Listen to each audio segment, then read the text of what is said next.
Buonasera e benvenuti a Sette Sera. Questa settimana stiamo decisamente cercando di scappare da questo freddissimo inverno che stiamo vivendo e allora nella puntata di oggi torneremo a sognare e soprattutto a viaggiare. Allora, prima di tutto vediamo cosa faremo stasera. Cercheremo di raccogliere tutte le informazioni e tutti i consigli utili per diventare dei bravi viaggiatori, ma soprattutto dei viaggiatori accorti, e poi partiremo, faremo bagagli e partiremo per una destinazione particolarissima, molto colorata, calda, piena di spiagge e di mare, ma la scopriremo tra pochissimo. Tutto questo viaggio lo faremo insieme a Moreno Rognoni, promozione Events and Media Relation di Press Tours. Buonasera, Buonasera, benvenuto grazie Moreno. mille Alessandra. Ecco qua, allora io ho detto che bisogna per forza, prima di partire, diventare dei viaggiatori bravi ma anche accorti, bisogna stare attenti prima ancora di iniziare il viaggio, è vero?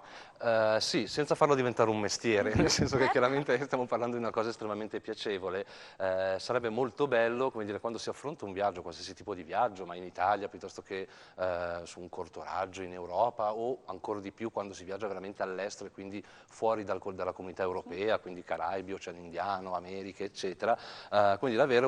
quel minimo di preparazione, che è una preparazione sicuramente anche fisica, psicologica e anche di approccio culturale, perché la cosa molto bella sicuramente di un viaggio, soprattutto lontano da noi, è quello di, come dire, dell'incontro, no? Uno dei motivi per cui si viaggia, chiaramente per rilassarsi, per sognare un mare splendido, una spiaggia splendida, il gioco piscina a bordo, esatto, e anche quello sicuramente di incontrare gente, fare nuove conoscenze, provare nuovi cibi, avere, come dire, contatti con quello che è anche la natura dei posti. Tutto questo, come dire, implica sicuramente da parte di noi viaggiatori, di noi turisti, di noi persone comuni, che, come dire, facciamo tutti un lavoro, come dire, normale, uscire dal nostro cerchio, un po' dalla nostra bolla ambientale, dai nostri segni consueti e trovare qualcosa che è molto di diverso da noi. Questo vuol dire quindi informarsi, leggere, provare, come dire, a costruirsi anche un proprio viaggio secondo quelle che sono le proprie voglie di viaggio, le proprie aspettative. Molti hanno anche delle motivazioni di carattere sportivo, qualcuno ha un hobby che non riesce a coltivare nel corso della propria vita quotidiana lavorativa, perché no durante le ferie, sempre però con quell'approccio come dire, di provare quel brivido legato all'alterità, legato al diverso da noi. Certo. Allora, se si fa così, secondo me è un viaggio, come dire, che merita di essere vissuto in pieno, e soprattutto la cosa bella quando si fa questo tipo di viaggio, quando si viaggia all'estero, eccetera, è di cercare di tornare a casa, magari con delle banalità in meno da come si parte. Certo, assolutamente, Perché aver capito e scoperto per davvero il luogo. esatto, perché quando conosci delle persone, ci parli insieme, mangi i loro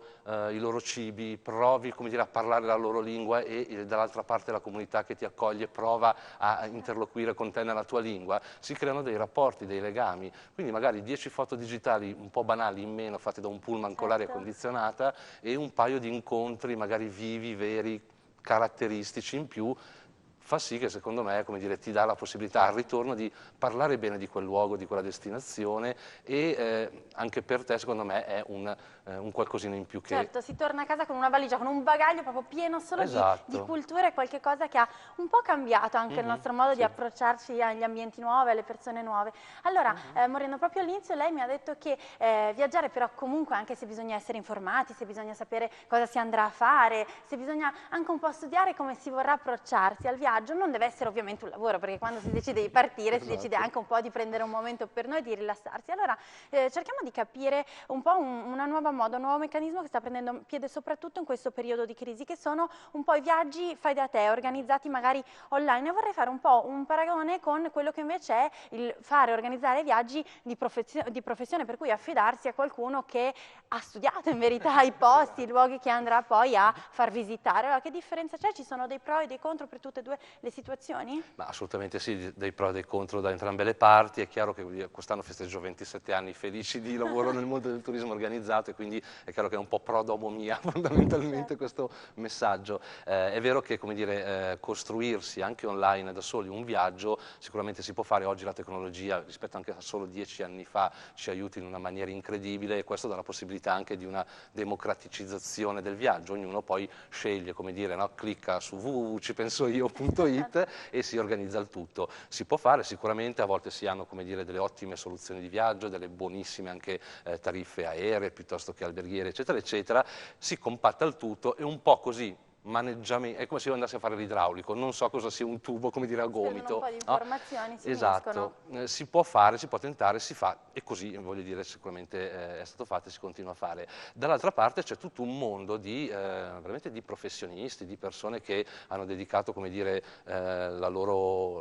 scuola, il lavoro, la loro vita fondamentalmente a fare questo di mestiere. Vuoi gli agenti di viaggio da una parte, vuoi i tour operator, quindi gli organizzatori di viaggio dall'altra. La cosa molto interessante secondo me è che rispettando fondamentalmente quello che viene un po' tecnicamente chiamata la filiera turistica del turismo, quindi il cliente entra in un'agenzia di viaggio normalmente aperta al pubblico, a Milano ce ne sono, in Lombardia un migliaio abbondanti, rivolgersi a un agente di viaggio che magari si conosce, col quale si riesce un po' a interloquire, a farsi far uscire anche quelle che magari sono delle motivazioni un po' più recondite nostre rispetto al viaggio. Una via nuova rispetto a quella che si era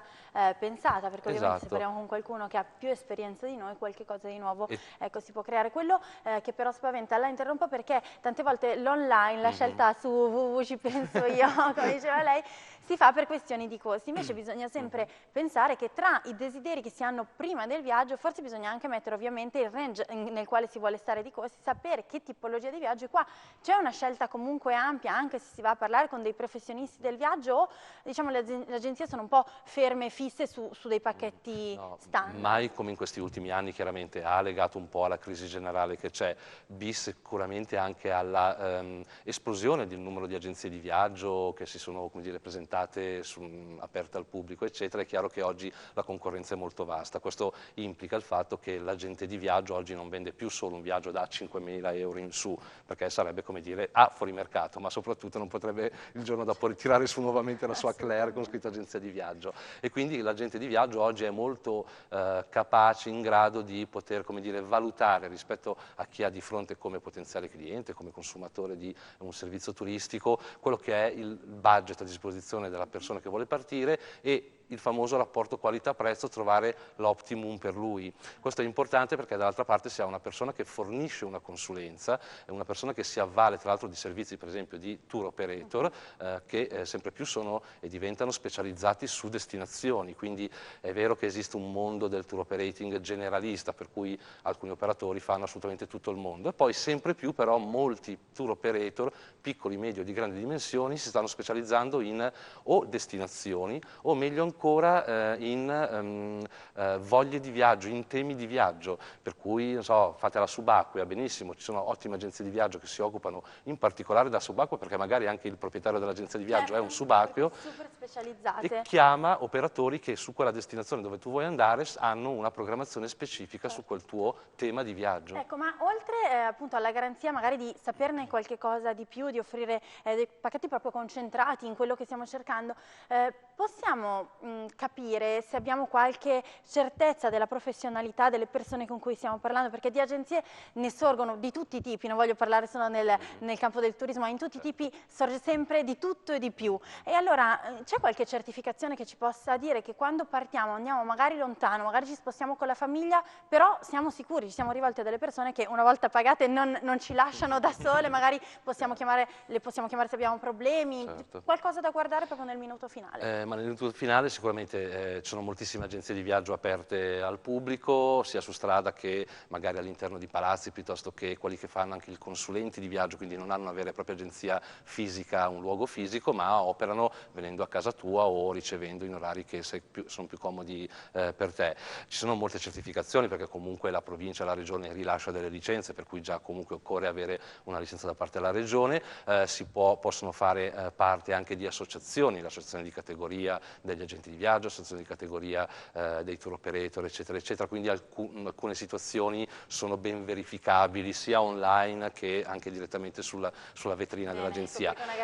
Io credo che la cosa migliore sia quella di parlare con un agente di viaggio, riuscire a capire parlando con l'agente di viaggio se questo agente di viaggio ha anche un minimo di capacità psicologica, riesce a, come dire, essere friendly, come si dice, con te, con le tue idee e quindi venirti incontro. Allora in quel caso secondo me occorre fare amicizia con un'agenzia di viaggio per essere, come dire, molto sicuri che poi, come dire, ti darà quello che veramente vuoi quando fai un viaggio. Benissimo, allora Moreno, facciamo così, noi diciamo che abbiamo già iniziato un po' a fare amicizia con lei, esatto, che è lo specialista dei viaggi per noi di 7 Sere, abbiamo fatto la valigia e partiamo subito dopo la pubblicità, andiamo a scoprire una località calda e colorata ma con un sacco di cultura, vero? È così? Tutti insieme. Tutto insieme, allora aspettate, a tra pochissimo, subito dopo la pubblicità, a tra poco.